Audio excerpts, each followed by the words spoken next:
Good afternoon, everyone. We are the Group 7, and our topic for today is about human resource management.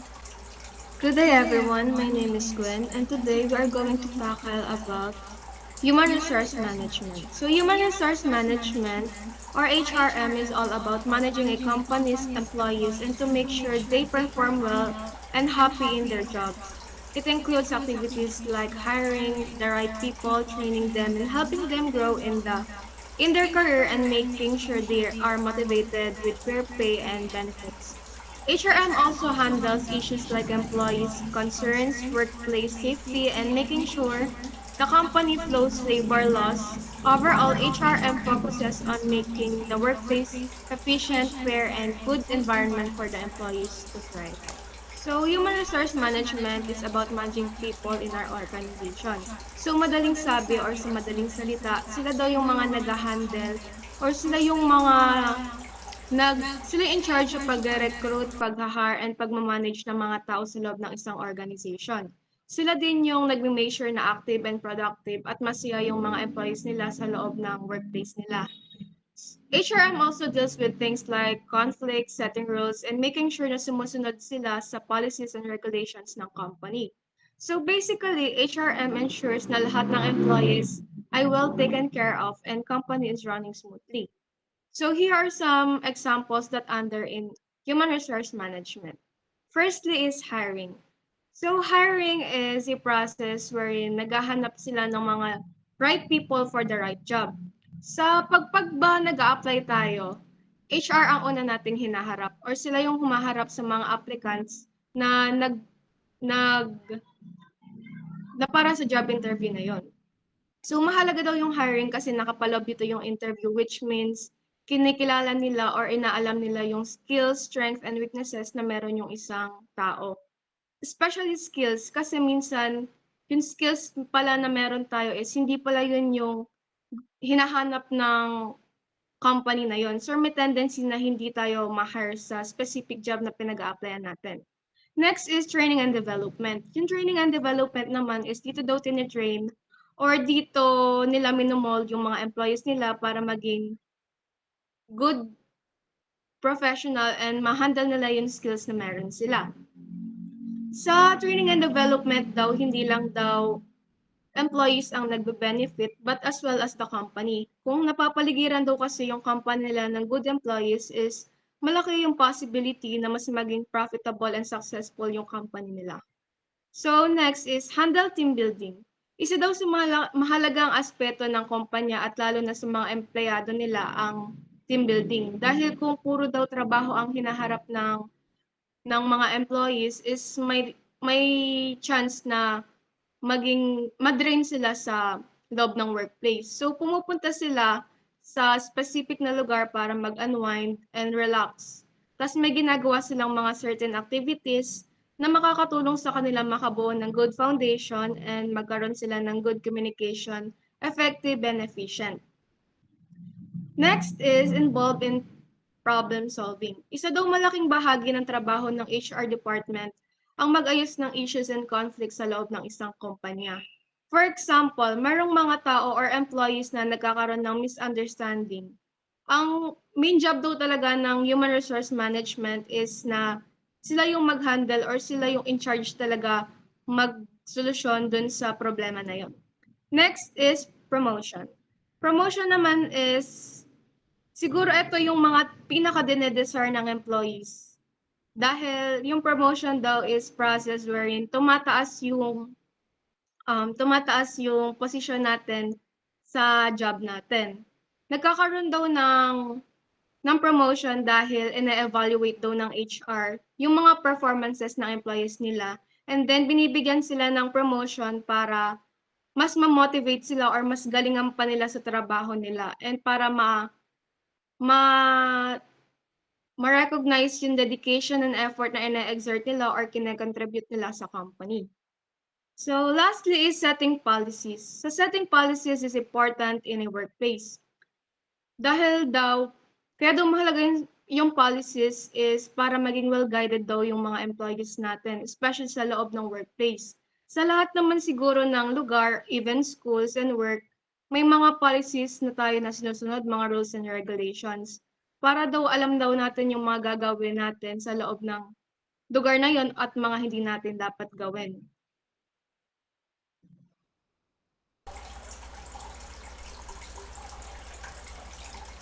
Next naman is the role of HRM. So, yung HRM, hindi lang siya about recruiting or hiring. So, here's some of the role ng human resource management. Una na dyan yung stopping. Stopping, it refers to hiring, finding, and also training the right people for the right job. And also to ensure that the company has enough employees.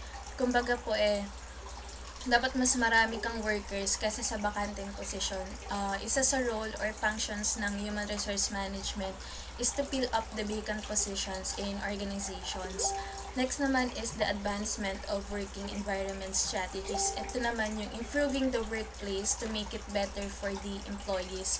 Like nag-o-offer sila ng mas komportabling workplace and nag-o-offer sila ng tools and equipment na mas maganda. Ang goal nito is para maging masaya yung mga workers and maging motivated sila at mas lalo silang maging productive sa kanilang ginagawa. So, mas sarap naman magtrabaho sa yung working environment mo is maayos at maganda. So, next naman, isa sa role ng human resource management is the remuneration and advantages organization maintenance.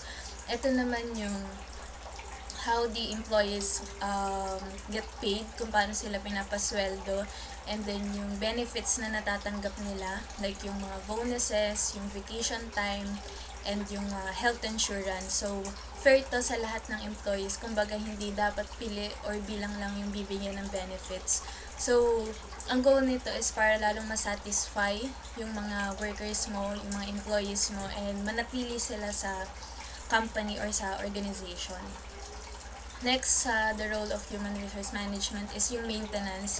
Ito naman yung regular care or upkeep things in a good condition, like yung workplace, yung buildings, yung mga tools and equipment, pinapanatili nila nasa maayos na kondisyon para mas magamit pa ng mas matagal.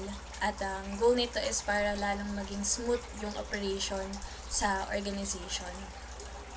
Next naman is yung managing laws, influencing work. Ito naman yung following rules and handling yung mga laws, like yung fair treatment sa lahat o yung karapatan ng bawat employees. So, isa yun sa role ng human resource management. Sunod naman is yung labor security. Ito naman yung ensuring the safety and well-being of workers, yung including dito yung protecting them from any harm or any accidents and providing them health benefits.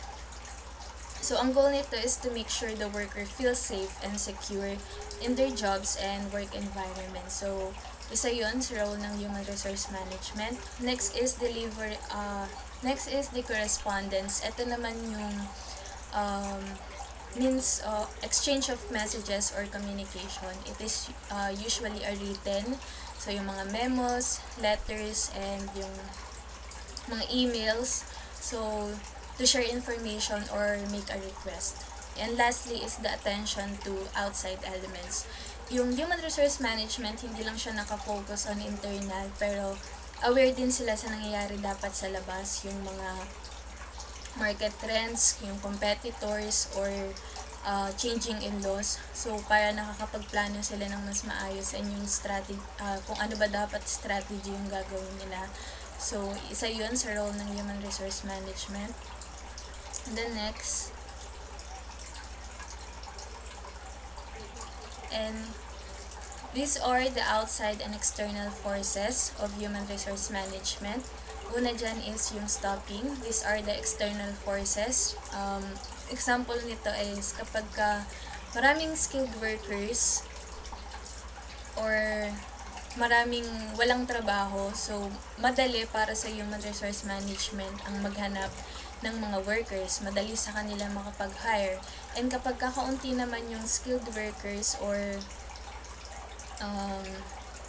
marami nang may trabaho, so medyo challenging sa human resource management na mag-hire sila ng mga skilled workers. So isa yon sa external factors pagdating sa stopping ng human resource management. Next naman is yung policies. So, sa loob ng organization, meron silang rules and regulations. So, sa external forces naman is yung mga government laws na dapat nilang sundan. For example, is yung working hours. So, yun. Next is the compensation and benefits. Ito naman, dapat competitive ka. Mas mataas yung pasahod mo. Mas marami kang benefits para manatili sa'yo yung mga workers mo. So, isa yun sa outside forces. Next is the retention. Ito naman yung kapag maraming job opportunity sa labas, so, maaaring magdesisyon yung employees mo whether mananatili ba sila sa employee mo or lilipat sila. Ang tawag doon is retention. Next naman is the training and development. Ito naman yung kapag may changes in technology or industry trends. So, nire-require yung company na mag-conduct sila ng training program. Next is yung laws. Ito naman yung mga labor laws, health and safety regulations, and other legal requirements na kailangan nilang sundin to avoid legal problems.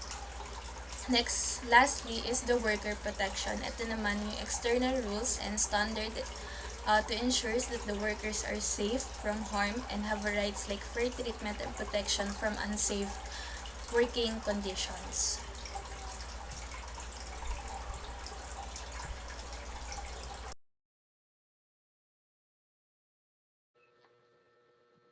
Recreational worker.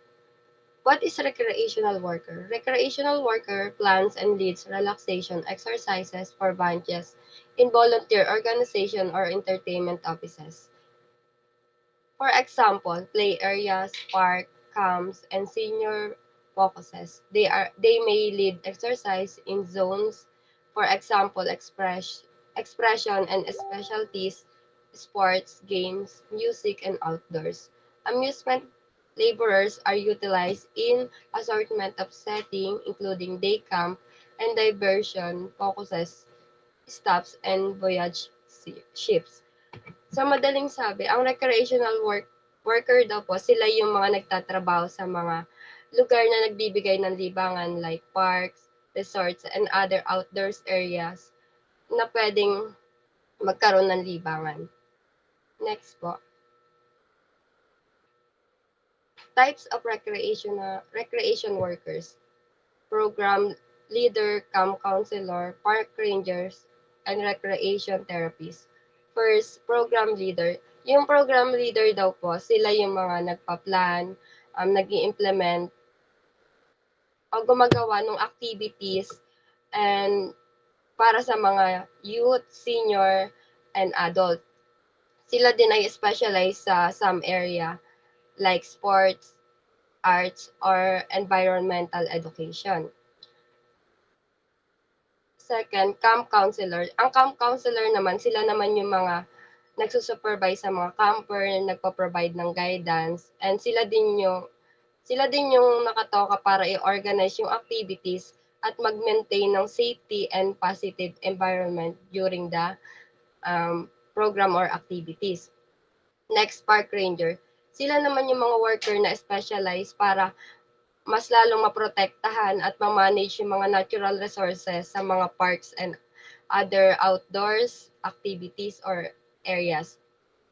Sila din yung mga nag-educate sa mga guests kung paano ma-maintain or pangalagaan yung kapaligiran, and also sila din yung nag-i-implement ng mga rules and regulation sa specific area na pinagaganapan ng activities. And sila din yung pwede mong tawagan kapag may mga concern on needs ka during the activity. Lastly, recreation therapist. Ito naman yung mga worker na specialize sila sa mga guests na disabled or may mga illness. Parang nakatoka sa kanila yung paano nila mai-improve yung physical, social, and emotional health ng kanilang guests. Yun yung parang main focus ng mga kailangan nilang gawin na activities para doon sa mga specific guests na yun, like mga disabled. Next naman, recreation workers responsibility. Responsible sila sa mula sa pagpaplano, pag-organize, kung paano nila i-lead, supervise, and pag-evaluate, and lastly, yung pagre-report. Sa planning and organizing, ito yung part na activity na pinaplan nila or in-organize nila yung gagawin nilang activity, yung budget, yung area kung saan gagawin yung activity, and kung paano yung magiging flow nung gagawin nilang activity. Next, leading and supervising. Sa part na to, ongoing na yung ginagawa nilang activities, sila din yung mga nagli-lead sa mga guests. Tapos, pag may mga concern, kailangan ina-address din nila yon ng maayos. And lastly, ina-evaluate nila yung pagkatapos ng nagawang activity, sila din yung nag-evaluate and nagre-report. Doon nila binibase kung ano-ano pa yung kailangan ni-improve para sa susunod na gagawin nilang activity, mas okay siya, much better na mas lalo silang magkakaroon ng um, positive na activity, parang magagawa nilang activity. Required skills and qualities. Ito yung ilang skills na parang mas kailangan mo as a worker bilang recreation worker. First, communication skill. Ito yung pinaka-importante na skill na dapat meron ka. Kasi parang without this, hindi mo alam kung paano, syempre sa activities, kailangan mong explain yung rules, provide ng instruction, and i-address mo yung mga concern ng mga guests mo. Dapat medyo yung communication skill mo, dapat kaya mong mag-handle ng mga concern ng mga guests. Next, leadership and teamwork. Kailangan, as a recreation worker, kailangan mo ng leadership and teamwork. Parang kaya mo mag-lead sa team, tapos at the same time, kaya mong parang yung lahat kayo kikilos, parang positive lang, parang masaya yung work, yung environment, para mas lalong maging effective yung ginagawa niyong activity. Next, problem solving and decision making. Dito naman sa part na to, yung skill na to, parang inid talaga siya kapag may mga concern. Diba, kung merong mga pangyayari na hindi naman inaasahan, dapat kaya mo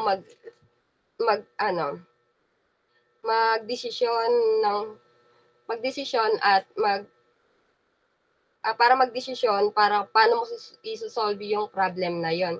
Kasi hindi naman pwede na hawak mo tong specific area na to, tapos pupunta ka pa sa pinaka-head nyo para lang siya yung magsosolve ng problema. Dapat kaya mong solusyonan yung mga hindi inaasahang pangyayari sa or during the activity. Lastly, creativity and innovation. Kailangan ito skill na to meron ka dahil nga na parang specialized ang mga recreation workers sa mga libangan. Kailangan merong mga unique activity or laging bago para or nakukuha mo yung mga kailangan o gusto nung possible mong guest para mas hindi sila boring during the activity. Next. And ito naman po yung mga guidelines to become a recreation worker. Una is at least college graduate, at least graduate kayo ng college para sa entertainment positions. Unlike sa ibang mga trabaho na kailangan pa na mas mataas na edukasyon, yung mga kailangan pa pumasa sa mga board exam. Pero dito sa recreation worker, at least college graduate ay pwede na.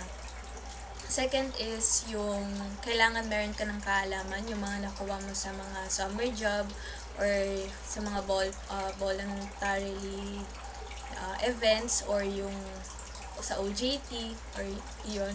So, at least meron ka ng experience pagdating sa pagiging recreation worker. At least may kaalaman ka na. And then yung third ay dapat meron kang basic knowledge about recreation worker. And then yung fourth is at skills and activities. Have a broad knowledge of different recreational activities, like meron kang kakayahan pagdating sa music, sa sports, sa dance, art, crafts, nature, or drama.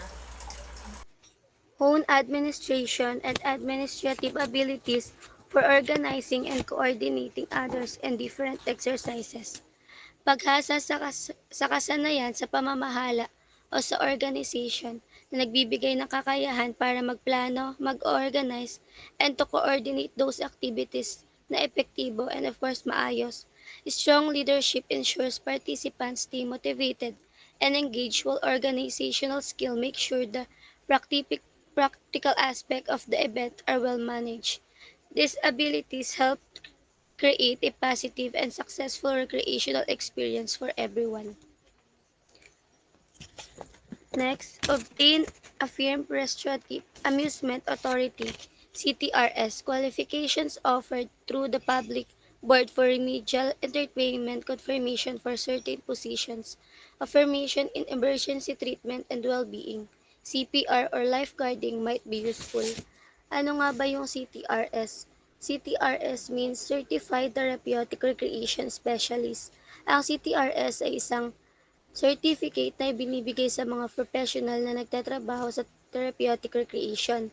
Pinapakita ng certificate na ito na ang isang recreational worker ay may sapat na kakayahan, kaalaman at kasanayan para makapagbigay ng mga recreational programs or activities.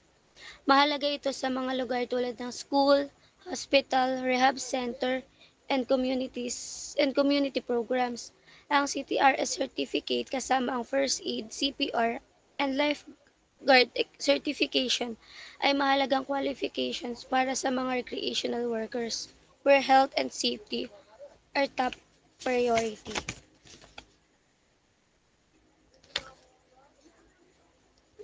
Demonstrate solid demonstrate solid relational, verbal, and composed relational abilities and the capacity to deal with a group. Ability to build and maintain positive relationships with coworkers and other stakeholders. Kailangan na you have a good and clear communication to everyone. Halimbawa na lang is yung sa pagbibigay ng instructions like sa mga exam na dapat malinaw at naiintindihan para maiwasan yung pagkakamali o pagkalito. Bilang isang recreational worker, may mga pagkakataon na nagkakaroon kayo o may kakaharapin kayong problema na hindi inaasang pangyayari tulad ng alitan or aksidente na kailangan mo pa rin maging kalmado and paging at magbigay ng solusyon para sa problemang kakaharapin nyo to keep your environment positive and safe for everyone.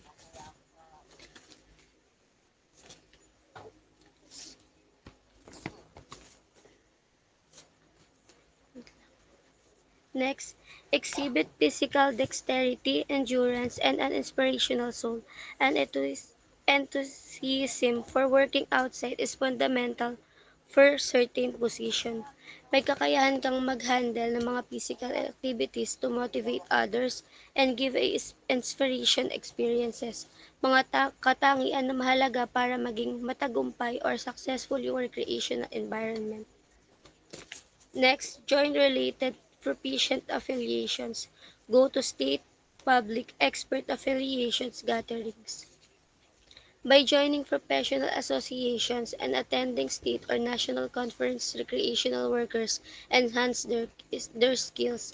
Di lamang ito yung nagpapalago sa kanilang kakayahan, nagbibigay din ito ng mga opportunities para sa pagpapalawak ng career nila o pakikipagtulungan sa iba pang mga professional sa larangan ng recreational workers.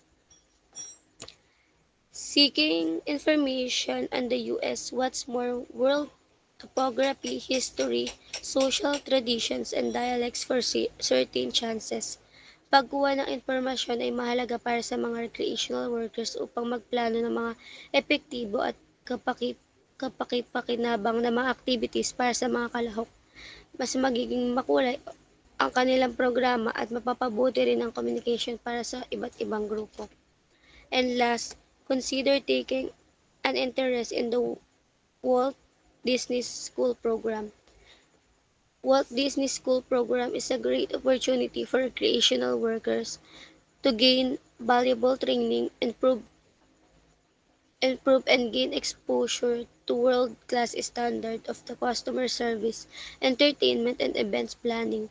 The program provides opportunities for personal and professional growth, networking, hands-on experience, and all of which can enhance a recreational worker's career and future in the recreation and entertainment industry.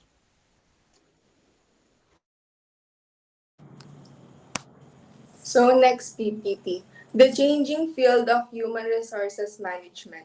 The changing field of human resources management or HRM has been significantly influenced by new technology, particularly in communication and information management.